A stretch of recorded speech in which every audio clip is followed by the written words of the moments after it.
Hello students, Z plus classes বাংলার আরও একটি ভিডিওতে তোমাদের সকলকে স্বাগত। আজকে আমরা যেটা করব সেটা হলো বিএনএস বা ভারতীয় ন্যায় সংহিতা, যেটা আমরা স্টার্ট করেছিলাম সেটার পার্ট 3। তো চলো দেরি না করে শুরু করা যাক আজকের ভিডিও।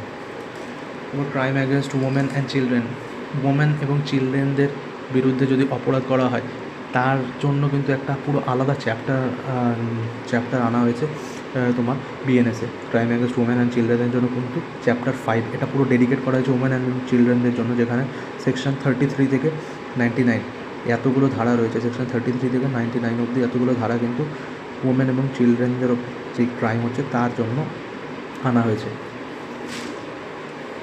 তো বিএনএসের এই নির্দিষ্ট অধ্যায়টি সম্পূর্ণভাবে মহিলা এবং শিশু যে ওপরে যে অপরাধ তার উপর আলোকপাত করে। সাংবিধানিক বিধান কী আছে? সংবিধানের 7ম তফসিলে মানে 7 শিডিউলে কী বলা হয়েছে যে পুলিশ কিন্তু এবং পাবলিক অর্ডার এটা মেনটেন করা, পুলিশকে মেনটেন করা, পাবলিক অর্ডার মেনটেন করা, এটা কিন্তু স্টেট লিস্টে আসে এবং রাজ্যের এটা দায়িত্ব। সেই জন্য মহিলা এবং শিশুদের উপর যে ক্রাইম হচ্ছে সেটাকে মেনটেন করা, সেগুলো দেখা এবং তাদের সুরক্ষা প্রদান করা কিন্তু সরকার, রাজ্য সরকার এবং কেন্দ্রশাসিত অঞ্চলের যে সরকার প্রশাসন তাদেরই মেইন ডিউটি এটা। আর ওমেন এবং চাইল্ড প্রোটেকশনের যে নোডাল মিনিস্ট্রি সেটা কিন্তু হলো ভারতের মিনিস্ট্রি অফ হোম অ্যাফেয়ার্স বা স্বরাষ্ট্র মন্ত্রণালয়, এবং এগুলোর দ্বারাই কিন্তু এই ওমেন এবং চাইল্ড প্রোটেকশনের জন্য যে সমস্ত পরে আমরা পড়ব, সেই সমস্ত যে সমস্ত নতুন নতুন ইনিশিয়েটিভ আনা হয়েছে সেটা কিন্তু এই মিনিস্ট্রি অফ হোম অ্যাফেয়ার্সের দ্বারাই আনা হয়েছে। তারপর 24/7 মানে সবসময় চালু থাকবে এমন একটা হেল্প ডেস্ক কিন্তু আনা হয়েছে প্রত্যেকটি রাজ্যে এবং প্রত্যেকটি কেন্দ্রশাসিত অঞ্চলের পুলিশ স্টেশনগুলিতে। উইমেন হেল্প ডেস্ক মহিলাদের সহায়তার জন্য সমস্ত রাজ্য এবং কেন্দ্রশাসিত অঞ্চলের পুলিশ স্টেশনগুলিতে এটি স্থাপন করা হয়েছে, যেটা কাজ করবে 24/7 সারাক্ষণ। তারপর national database on sexual offenders to facilitate the investigation and tracking of sexual offender. যৌন অপরাধীদের তদন্ত এবং ট্র্যাকিংয়ের জন্য কিন্তু এই national database on sexual offender এটা গঠন করা হয়েছে এনডিএসও। তারপর investigation tracking system for sexual offences to monitor and track time bound investigation in sexual assault cases in accordance with criminal law 2018। তো ক্রিমিনাল ল যে সংশোধন যেটা এসছে 2018 সালে সংশোধনী একটা অ্যাক্ট, সেটা অনুযায়ী যৌন নিপীড়নের মামলাগুলিতে সময়সীমার মধ্যে তদন্তের তদারকি এবং ট্র্যাকিং করার জন্য এই investigation tracking system for sexual offence এটা আনা হয়েছে, মানে ভালোভাবে ট্র্যাকিং করার জন্য এই সমস্ত কেসগুলোকে।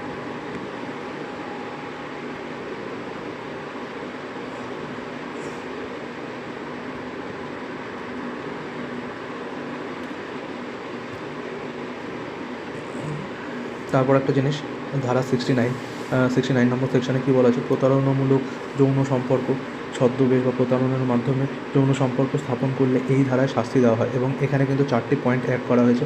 ফলস প্রমিস বা বিয়ের মিথ্যে প্রতিশ্রুতি দিয়ে কারোর সাথে যদি ফিজিক্যাল তুমি ইন্টারকোর্স করো, কেউ যদি করে ফিজিক্যাল ইন্টারকোর্স বিয়ের মিথ্যে প্রতিশ্রুতি দিয়ে, সেক্ষেত্রে। তারপর এমপ্লয়মেন্ট বা চাকরি দেওয়ার মিথ্যে প্রতিশ্রুতি দিয়ে কেউ যদি কোনো ফিজিক্যাল ফেভার চায়, যেটা বিভিন্ন ক্ষেত্রে হয়ে থাকে, আমরা বলিউড টলিউড এই সমস্ত ইন্ডাস্ট্রিতে শুনে থাকি অনেক সময়, কাজ পাইয়ে দেওয়ার নামে যে সমস্ত অ্যাক্ট্রেস রয়েছে তাদের হ্যারাস করা হয়, সেক্সুয়াল হ্যারাসমেন্ট করা হয় তাদের ওপর, সেই সমস্ত কেসে। আর ফলস প্রমিস অফ প্রমোশন, কর্পোরেটে যেটা হয়ে থাকে পদোন্নতির জন্য, পদোন্নতি করানোর একটা ফলস প্রমিস দিয়ে তার কাছ থেকে সেক্সুয়াল ফেভার না হয়, এই সমস্ত ক্ষেত্রে।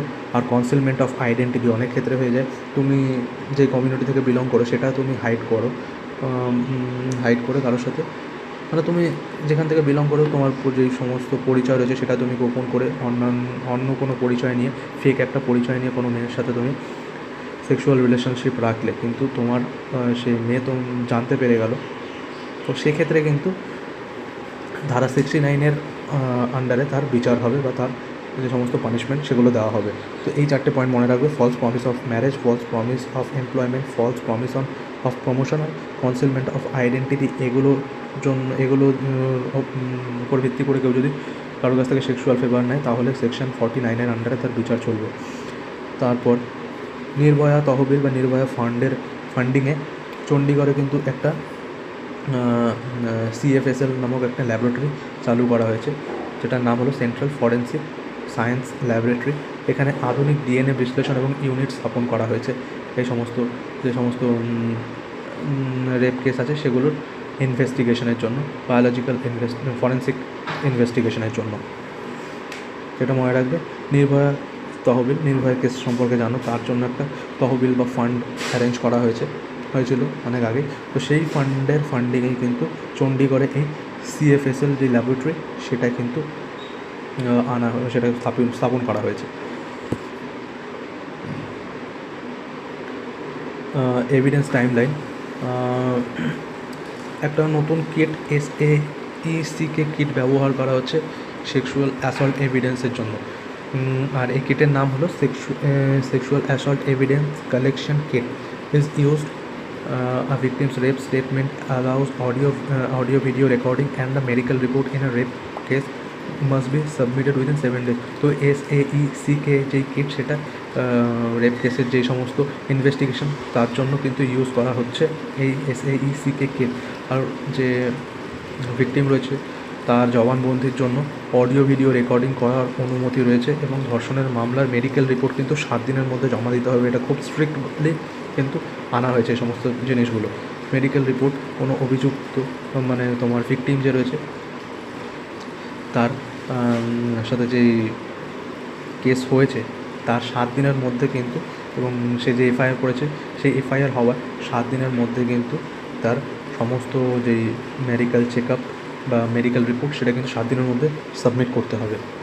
তারপর কোনো মাইনর বা 18 বছর বয়সের কোনো কম মেয়েকে যদি গণধর্ষণ করা হয় তাহলে কিন্তু তার সাজা হবে যাবজ্জীবন কারাদণ্ড বা মৃত্যুদণ্ড। মানে এটার জন্য খুব গুরুতর সাজা কিন্তু আনা হয়েছে মাইনরের গ্যাংরেপের ক্ষেত্রে। তারপর ভিকটিম সেন্ট্রিক প্রভিশন, বা এখন যে সমস্ত প্রভিশনগুলো আসছে উমেন অ্যান্ড চিলড্রেনের জন্য সেটা ভিকটিম সেন্ট্রিক প্রভিশন, মানে যে ভিকটিম তাকে হেল্প করার জন্যই কিন্তু এই প্রভিশনগুলো এসছে। তদন্তের অগ্রগতির জন্য পুলিশকে প্রত্যেক 90 দিনে ভুক্তভোগী বা যে অভিযোগকারী রয়েছে তাকে কিন্তু প্রত্যেক 90 দিন পর তাকে কিন্তু আপডেট করতে হবে যে তদন্তের অগ্রগতি কতটা হয়েছে। তারপর মিশন শক্তি পোর্টালও চালু করা হয়েছে, যেখানে মহিলা, শিশু এবং দুর্বল শ্রেণীর যারা রয়েছে মহিলা তাদের সুরক্ষাকে আরও জোরদার করতে 22শে জানুয়ারি 2025 সালে এই মিশন শক্তি পোর্টাল কিন্তু লঞ্চ করা হয়েছে ভারত সরকার দ্বারা। তারপর ফাস্ট ট্র্যাক কোর্ট FTC, এই স্কিমটি 2019 সালে চালু হয়েছিল। FTC কোর্ট বর্তমানে সক্রিয় FTSC ফাস্ট ট্র্যাক কোর্ট 733টি এবং এক্সক্লুসিভলি পক্সো কোর্ট যেটা চাইল্ড মানে শিশুদের যৌন নিপীড়নের ওপর কাজ করে এই পক্সো অ্যাক্ট, সেই এক্সক্লুসিভলি পক্সো কোর্ট এটা কিন্তু 400টি মামলা 400টি এই পক্সো কোর্ট রয়েছে, আর FTSC কোর্ট রয়েছে 733টি ভারতে। এবং এই দুটো কোর্ট কিন্তু ইতিমধ্যে এখনও অবধি 3.5 লাখের বেশি মামলার নিষ্পত্তি করেছে ফাস্ট ট্র্যাক, মানে খুব তাড়াতাড়ি। আর এই পক্সো খুব তাড়াতাড়ি কাজ করে, কারণ 1 বছরের মধ্যেই কিন্তু এই পক্সো কোর্টকে তার শুনানি দিতে হয়, তার বিচার করতে হয় কোনো কেসের। সেই জন্য এই সমস্ত ক্ষেত্রে কিন্তু খুব জলদি খুব ফাস্ট কিন্তু কাজ এগোচ্ছে। এগুলো ভারত সরকারের দ্বারা খুব ভালো ইনিশিয়েটিভ। কিছু MCQ দেখে নিই। Which provision of the Bharatiya Nyaya Sanhita focuses on crime against women and children? Bharatiya Nyaya সংহিতার কোন বিধান বা অংশটি মহিলা ও শিশুদের বিরুদ্ধে অপরাধের ওপর কেন্দ্রিত? চ্যাপ্টার 3, চ্যাপ্টার 5, চ্যাপ্টার 7 নাকি চ্যাপ্টার 9? সঠিক উত্তর হলো চ্যাপ্টার 5, যেটা আমরা পড়লাম। চ্যাপ্টার 5 পুরোপুরি ডেডিকেট করা হয়েছে ওমেন এবং চিলড্রেনদের ওপর যে সমস্ত অপরাধ হচ্ছে তার ওপর, তার জন্য ডেডিকেট করে এই চ্যাপ্টার 5 আনা হয়েছে। তারপর আন্ডার দ্য বিএনএসের অধীনে ধর্ষণ মামলার মেডিকেল রিপোর্ট কত দিনের মধ্যে জমা করতে হয়? এটা আমরা বললাম 7 দিনের মধ্যে কিন্তু মেডিকেল রিপোর্ট জমা করতে হয়। নতুন আইনে ভুক্তভোগী বা ভিকটিম সেন্ট্রিক যে প্রভিশন তার জন্য পুলিশকে কতদিন অন্তর ভুক্তভোগীদের তদন্তের অগ্রগতি জানাতে হবে? 90 দিন পর কিন্তু 90 দিন অন্তর কিন্তু যে অভিযোগকারী তাকে কিন্তু আপডেট করতে হবে তার ইনভেস্টিগেশন কতটা এগোলো সেই বিষয়ে। তারপর 4 নম্বর প্রশ্ন কী বলেছে? 5,000 টাকার কম মূল্যের কোনো ছোটো চুরির ক্ষেত্রে বা প্রথমবার ছোটো চুরি যদি কেউ করে থাকে প্রথমবার, তাহলে সেই ব্যক্তির কী শাস্তি হয়?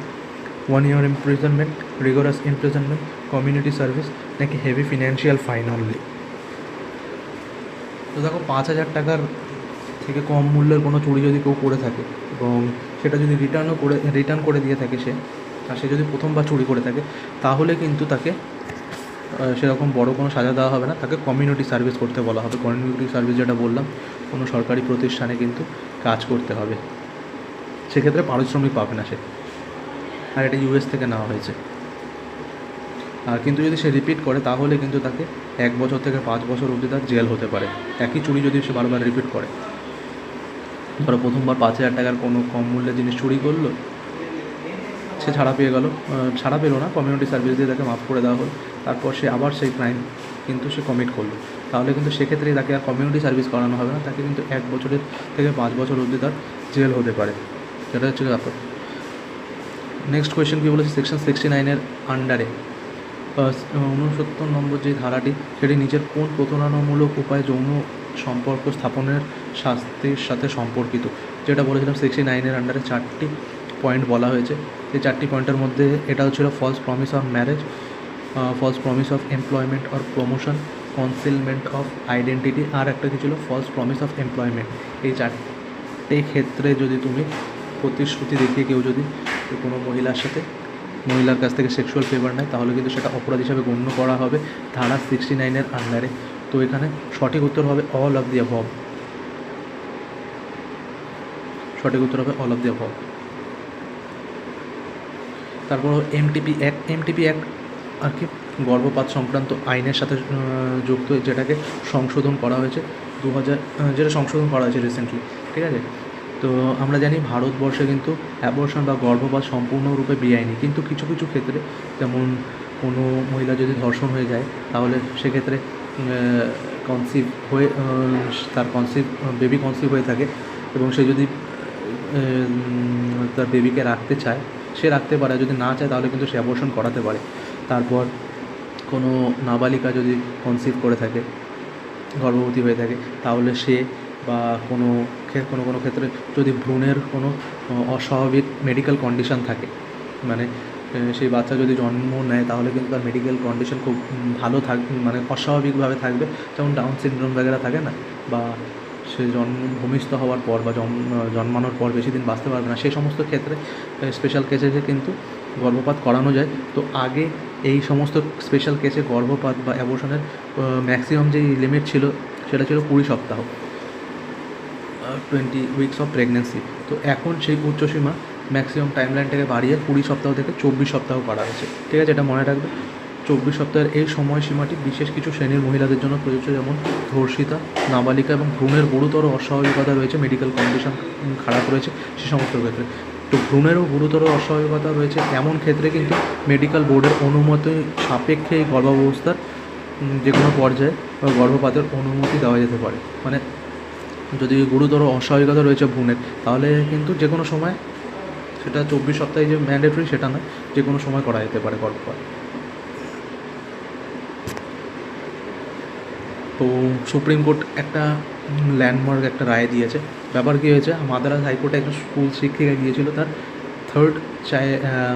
মানে তার তৃতীয় সন্তান জন্মের জন্য সে কিন্তু অফিস থেকে ম্যাটারনিটি রিলিফ পায়নি। তো সেই জন্য সে মাদ্রাজ হাইকোর্টে কিন্তু সে পিটিশন ফাইল করেছিল, অ্যাপিল করেছিল। তো মাদ্রাজ হাইকোর্ট এটা শুনানি দিয়েছিল যে থার্ড চাইল্ডের জন্য তাকে কোনো ম্যাটারনিটি রিলিফ দেওয়া হবে না, কারণ গভর্নমেন্ট সার্ভিসের ক্ষেত্রে তোমাকে শুধু দুজন তুমি চিলড্রেনের বা দুজন সন্তানের জন্য তুমি সব ফ্যাসিলিটি পাবে, তার এডুকেশন অ্যালাওয়েন্স হোক বা তার জন্য প্যাটার্নিটি বা ম্যাটারনিটি লিভ হোক, সেটা তুমি দুটো সন্তানের জন্য অ্যাভেল করতে পারবে, থার্ড চাইল্ডের জন্য তুমি পারবে না। তো থার্ড চাইল্ডের জন্য পারবে স্পেশাল কেসে, যদি ধরো তোমার প্রথমে একটা সন্তান থাকে এবং সেকেন্ড সন্তান যদি টুইন্স হয়, তাহলে কিন্তু তুমি 3টে সন্তানের জন্য সমস্ত সরকারি সুবিধা অ্যাভেল করতে পারবে। কিন্তু নর্মাল কেসে থার্ড চাইল্ডের জন্য তুমি কোনো সরকারি সুবিধা অ্যাভেল করতে পারবে না। তো এই মহিলা গিয়েছিল মাদ্রাজ হাইকোর্টে, মাদ্রাজ হাইকোর্ট তাকে ম্যাটারনিটি রিলিফ আটকে দেয়, ম্যাটারনিটি রিলিফ তাকে দেয় না, তার অ্যাগেনস্টে তোমার আর কি শুনে তার অ্যাগেনস্টে রায় দেয়। তো সেই মহিলা আবার সুপ্রিম কোর্টে অ্যাপিল করেছিল। তো সুপ্রিম কোর্ট মে মাসে 2025 সালে এই রায় দেয় যে তাকে ম্যাটারনিটি রিলিফ দেওয়া হবে, আর মাদ্রাজ হাইকোর্টের এই যে নিষেধাজ্ঞা বা আদেশ সেটা বাতিল করে সুপ্রিম কোর্ট নতুন রায় দেয়। আর ওই আদেশে সেই সরকারি শুল্ক শিক্ষিকাকে তার তৃতীয় সন্তানের জন্মের জন্য মাতৃত্বকালীন সুবিধা দেওয়া হয় পরে। শীর্ষ আদালত কী জানিয়েছিল? সুপ্রিম কোর্ট স্পষ্ট জানায় যে মাতৃত্বকালীন সুবিধা হলো সংবিধানের অনুচ্ছেদ 21 যেটা জীবনের অধিকার এবং অনুচ্ছেদ 42 কাজের যে মানবিক পরিবেশ এবং মাতৃত্বকালীন সহায়তা তার অধীনে আসে, সেজন্য তাকে ম্যাটারনিটি রিলিফ দেওয়া হয়েছিল এই দুটো সেকশন বা দুটো গ্রাউন্ডের ওপর ভিত্তি করে। তো প্রেগনেন্ট লেডি কীভাবে আসবে কোনো অফিসে? তার বাড়ি থেকে অফিসে আসা, অফিস থেকে বাড়ি যাওয়া, এই ট্রান্সপোর্টটাও একটা হেক্টিক, তারপর সারাদিন অফিসে বসে কাজ করা একজন প্রেগনেন্ট লেডির, সেটা তার জন্য খুব তোমার হেক্টিক হয়ে যায় এবং তাতে তার মিসক্যারেজেরও সম্ভাবনা থাকে। সেই সমস্ত জিনিসকে মানে মাথায় রেখে সুপ্রিম কোর্ট এই রায়টি দেয়, তাকে তার সেই ম্যাটারনিটি রিলিফ মঞ্জুর করা হয় তার। তারপর হলো পশ অ্যাক্ট 2013 সালে এসেছিলো। এটা কর্মক্ষেত্রে যদি কোনো মহিলা কর্মচারী যৌন হেনস্থা বা সেক্সুয়াল হ্যারাসমেন্ট হয় তার ওপর কিন্তু সেই জন্য কিন্তু এই পশ অ্যাক্ট আনা হয়েছিল 2013 সালে। আর এর মূল উদ্দেশ্য কর্মক্ষেত্রে মহিলাদের যে যৌন হেনস্থা থেকে সুরক্ষা প্রদান এবং তার প্রতিকার প্রদানের উদ্দেশ্যে এই আইনটি তৈরি করা হয়েছে। পশ অ্যাক্টে যদি কোনো মহিলা কারোর ওপর অভিযোগ করে, তাহলে সেই অভিযোগকারী সেই মহিলা এবং যে সমস্ত সাক্ষী রয়েছে তাদের কিন্তু সম্পূর্ণ তাদের গোপনীয়তা বজায় রাখতে হবে। এটা কিন্তু পশ অ্যাক্টে রয়েছে। যেই অভিযোগকারী যার উপর অভিযোগ করা হয়েছে, যে অভিযুক্ত এবং যে সমস্ত তোমার সাক্ষ্য প্রমাণ রয়েছে তাদের কিন্তু পরিচয় গোপন রাখতে হবে। কেউ যদি এটার উল্লঙ্ঘন করে তাহলে কিন্তু তার কঠোর শাস্তির বিধান রয়েছে। এই নিয়ম লঙ্ঘন করলে তার শাস্তির বিধান রয়েছে।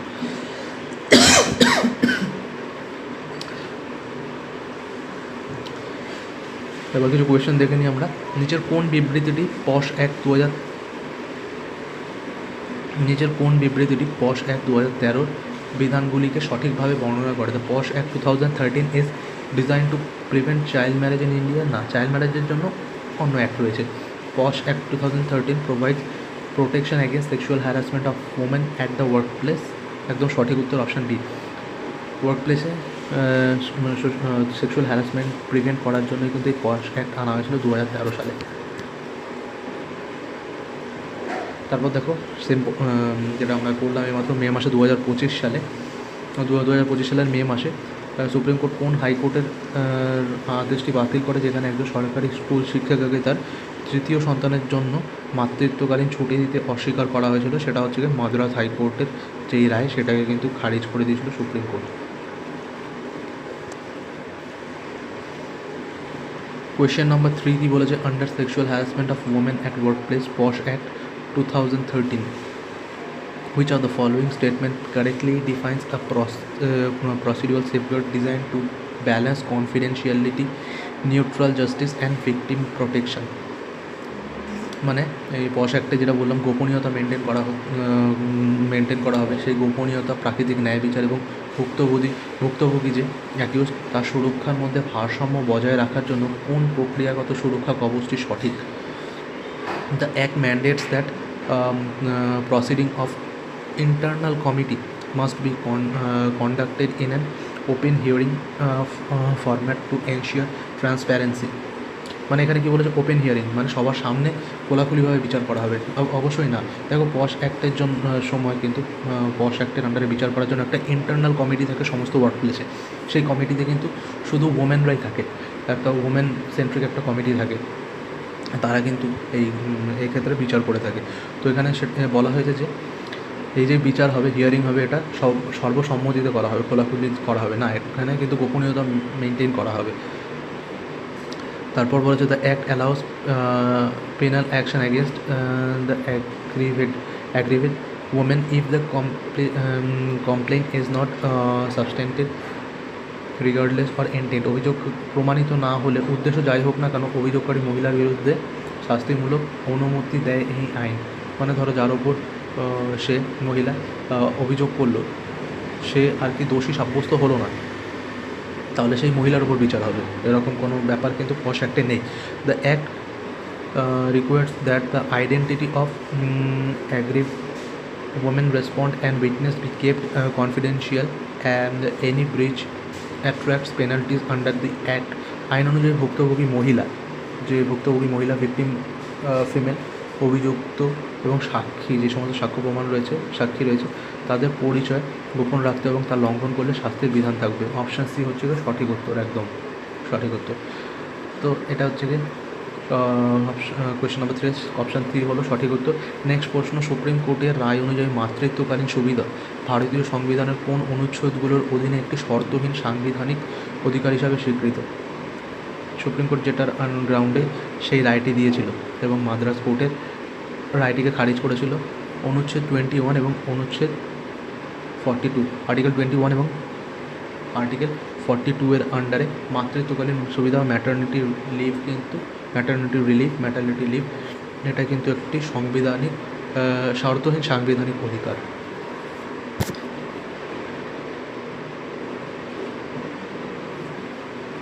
তারপর বললাম এমটিপি অ্যামেন্ডমেন্ট অ্যাক্ট, এমটিপি সংশোধনী আইন 2021 সালের এই আইনের মাধ্যমে বিশেষ বা দুর্বল শ্রেণীর মহিলাদের জন্য আইনি যেই গর্ভপাতের উচ্চসীমা সেটা কত সপ্তাহ পর্যন্ত বৃদ্ধি করা হয়েছে, সেটা 20 সপ্তাহ থেকে চেঞ্জ করে 24 সপ্তাহ করা হয়েছে। বিএনএসে যে শিশু সুরক্ষার জন্য কিন্তু চাইল্ড প্রোটেকশন এবং লেবার ল সম্পর্কে অনেক কিছু বলা হয়েছে। আর এখানে কে শিশু বা কে চাইল্ড তাকে কিন্তু ভালোভাবে ডিফাইন করা হয়েছে। শিশুর সংজ্ঞা এটাই, 18 বছর বয়সের কম যে কোনো ব্যক্তিকে শিশু হিসাবে সংজ্ঞায়িত করা হয়েছে। আর শিশুদের পাচার যদি কেউ করে থাকে তাহলে আর্টিকেল 143 আন্ডারে তার বিচার হবে।